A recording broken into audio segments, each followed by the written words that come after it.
t-shirt ko ah. Yan ba?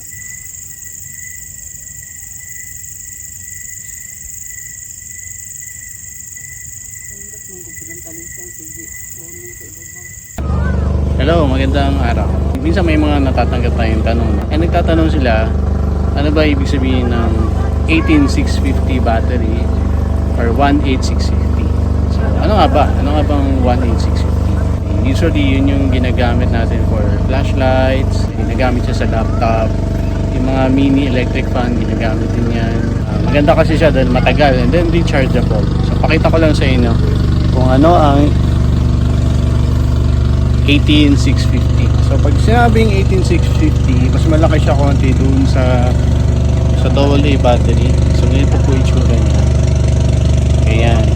So bakit 18650? Kasi yung 18 po, yun yung diameter nitong bilog na battery na to. Yun yung diameter niya. 18. Tapos yung 65, yan yung height ng battery. And then so 18, 65, and yung 0, kaya siya 18650, 18, 65, and 0. Kasi yung 0, it stands for round battery. So ito, round kasi siya. So kaya siya naging 18650. Same lang din sa ibang battery like yung pinakabago ngayon, yung 21700. Na mas malakas pa actually sa 18650. Gusto kong pasalamatan yung mga nagbigay nito. First, gusto kong pasalamatan si Jordan. Actually, binigay niya yung, it's a shaver actually. Salamat Jordan sa pagbigay nito. Salamat bro. Ngayon ko pa lang ito nabuksan pero matagal na itong binigay sa akin. So, battery, ano siya, shaver siya. Shaver siya na ganito, may tsura. Classic vintage na shaver siya. Yan. Pero nalalagyan kasi ng 18650 battery. Kaya, ayun, electric shaver na siya. Pangalan ito ay Vintage T9. Ayan. Tapos ito, may kasamang, meron siyang kasamang, nahulog ko yata yung battery. May kasama tong battery na 18650. Naiwan ko yata dun sa bag. So, thank you Jordan sa pagbigay nitong vintage na shaver. And of course, thank you rin sa, well, hindi ko pwedeng sabihin daw pangalan niya, pero salamat sa Shenzhen Fit Torch Electronics Company kasi sila naman nagpadala nito, itong flashlight na to. It's a M30 flashlight ng Fit Torch. Meron siyang 3,300 lumens. So triple switch ito, tapos maraming features. And then mamaya ang isa-sample natin, ipapakita ko sa inyo kung gaano kalakas and ano yung mga functions niya. Pag madilim na, saka ko i-feature yung kung gaano kalakas yung flashlight. Ako as a prepper, I make it sure na as much as possible yung mga gamit ko na devices or mga gadget, magkakapareho ng battery para just in case na wala na akong power sa isang gamit, at least pwede kong kunin yung battery sa kabila tapos gamitin ko siya. Yan, so ito siya. Tapos ito naman. So ito naman pag dun sa flashlight naman. Same.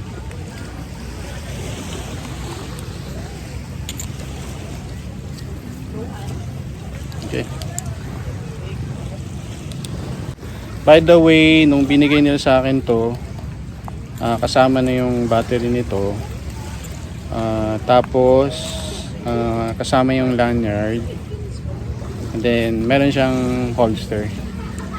Yung holster niya maganda kasi meron siyang lagayan ng backup battery dito sa gilid.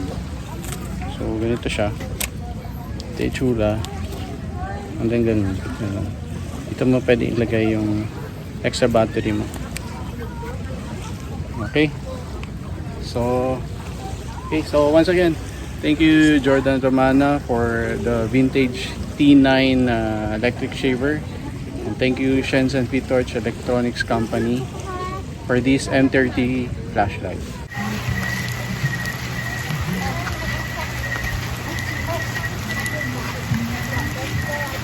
Okay, so ito yung mode na high. Ayan, high yan. And then step down lang tayo. Ayan, lower sa high. This is medium. Ito yung low.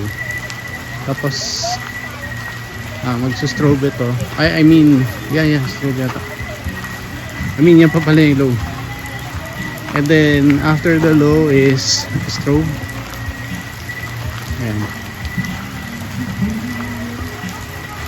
Sorry, SOS pala yan. There's an SOS. Tapos after to SOS is the turbo. Ayan. So, okay. So turbo. Ito yung turbo. Ito yung 3,300 lumens. Ayan. Pag in-off natin, wala talaga. Wala makita. Except yung ilaw dito sa paligid. Ayan. Pag in-on siya, lakas. Okay.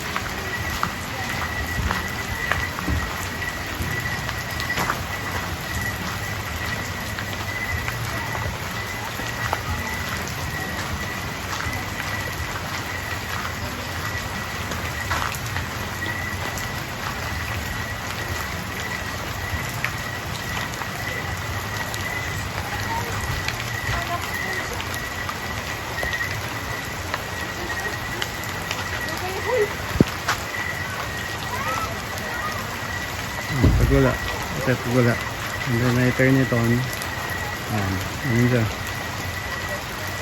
Okay, so that's the, I think it's a turbo.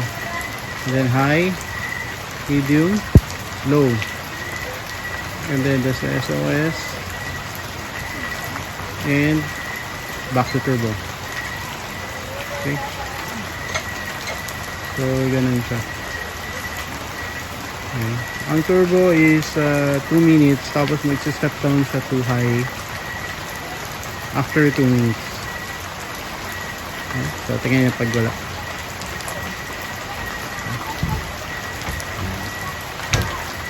Okay, so thank you for watching this episode.